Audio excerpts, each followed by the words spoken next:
Good day everyone. So for today, let me share with you on how to factory reset your Android phone.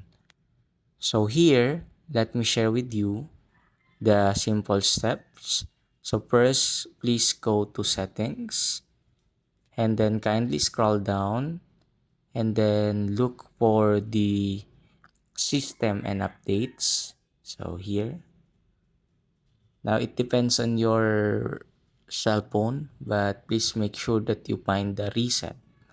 So let's say for example you can't find the reset, you can search it here above on the search button. Let's say reset.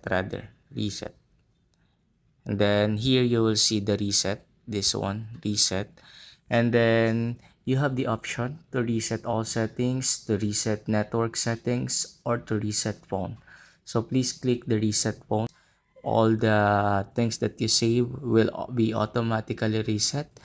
And then click the reset phone.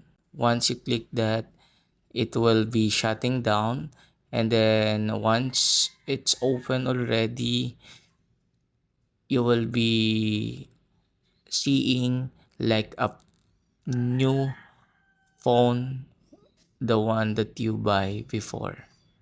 So that's it.